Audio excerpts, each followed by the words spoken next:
Welcome back to Savvy Psychologist. I'm Dr. Ellen Hendrickson, and every week I'll help you meet life's challenges with evidence-based research, a sympathetic ear, and zero judgment.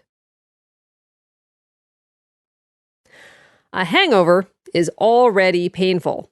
The headache, the exhaustion, the upset stomach, the grumpiness.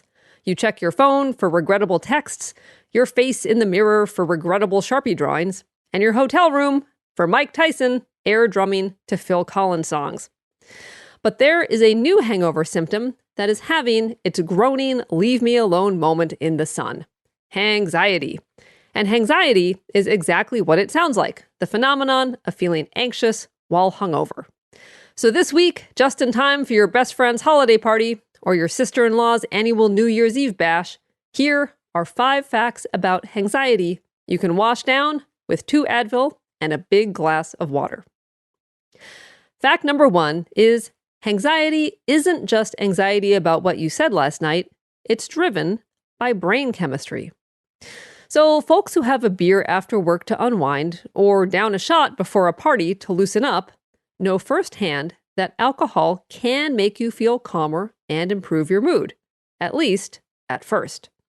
The calming part comes from alcohol's effect on GABA and glutamate, neurotransmitters that, respectively, slow things down and amp things up. And alcohol increases the effects of GABA, suppresses the effects of glutamate, and, long story short, inhibits our inhibitions, which is why we end up with a lampshade on our head and embarrassing evidence on Instagram.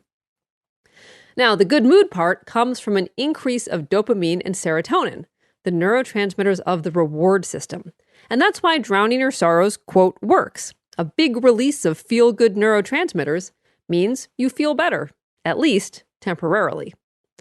But the morning after, all that brain chemistry has to rebalance, and the rebound comes with a vengeance. It's like holding a beach ball underwater, only to have it surface with a big splash.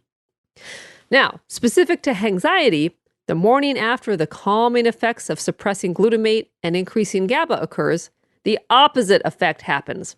And anxiety-like symptoms such as an elevated heart rate, sweating, feeling shaky, and nausea, not to mention simply feeling restless and worried, all hit like the wrecking ball that is now inside your skull.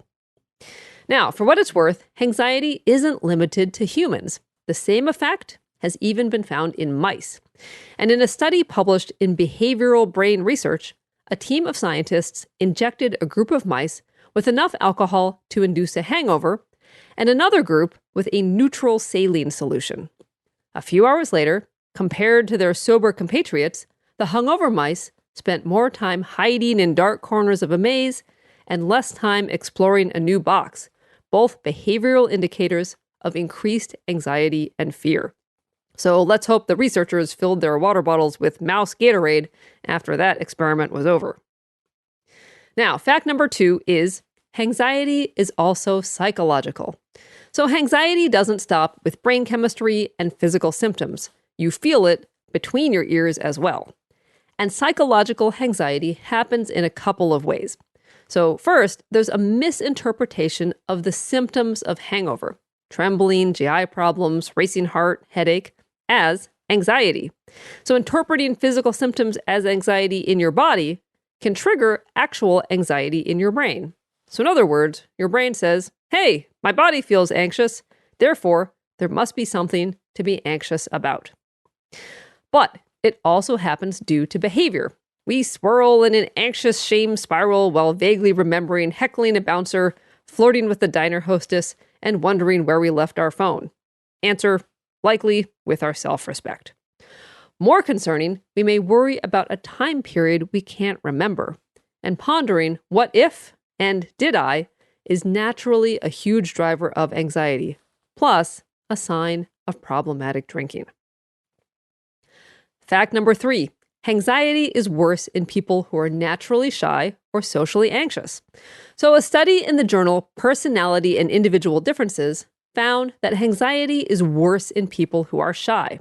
So the researchers asked participants, some of whom were shy and some of whom weren't, to hang out in their own house, invite over their friends, and either drink as they normally would or stay sober all night. and the next morning, their level of Hangxiety was measured. So what happened? Well, obviously, the sober participants had zero Hangxiety, regardless of whether they were shy or not shy. But among the drinkers, despite imbibing roughly the same amounts of alcohol, Hangxiety was greater in those who were highly shy. And this makes sense.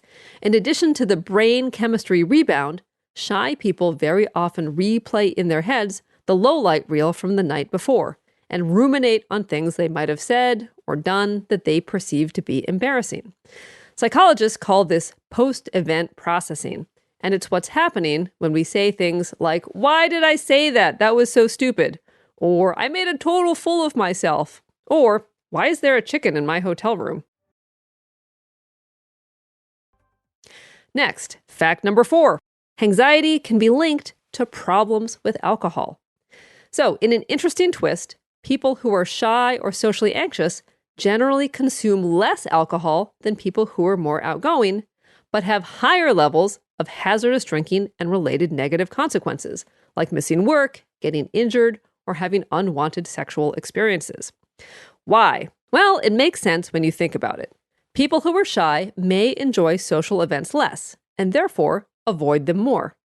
Therefore, they may have less practice pacing themselves or knowing their limits when they self-medicate at a party, wedding reception, or night out. And to clinch the matter, let's check the stats.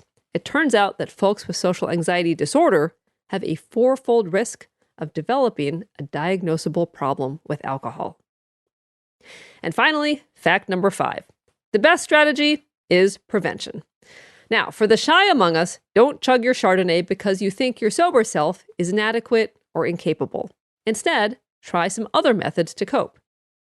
So facing a social event sober may sound like a radical idea, but let's revisit the Hangxiety study.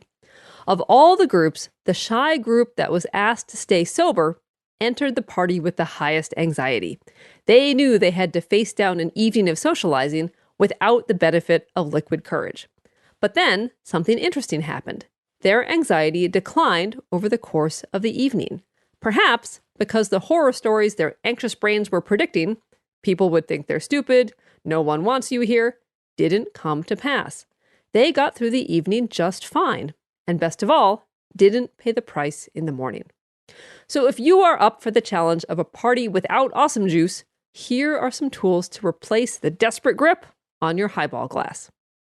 So first, in a counterintuitive method, try hosting your own event. And this gives you 2 wins. So first, you control the guest list and can be in a room full of people you know and like. And second, hosting gives you a role to play, which adds structure and certainty, thereby shrinking anxiety. So 2, another tactic is to forego events you truly hate and instead focus on connecting in a setting where you feel less compelled to drink, whether that's a smaller get-together or a setting not associated with booze, like a performance rather than a pub crawl. Third is enter events focused on people other than yourself. Wonder about them. Be curious. Ask questions. Keeping your attention on the people around you rather than your own perceived foibles and shortcomings magically lowers your anxiety. And finally, go in with an agenda. Decide you'll initiate conversations with 3 people you don't know, and then give yourself permission to go home and put on sweatpants. All in all, raise a glass because you want to, not because you feel you have to. Your anxiety, not to mention Mike Tyson's tiger, will thank you in the morning. Thank you for making Savvy Psychologist a part of your life. Savvy Psychologist is audio engineered by Steve Rickyberg and edited by Joe Muscolino. For the holiday week next week, we will have an oldie but goodie from the archives, and then I'll be back for another year of a happier, healthier mind. As always, Savvy Psychologist is strictly for informational purposes and doesn't substitute for mental health care from a licensed professional. Thank you for listening. Have a great week, and Happy New Year to you all.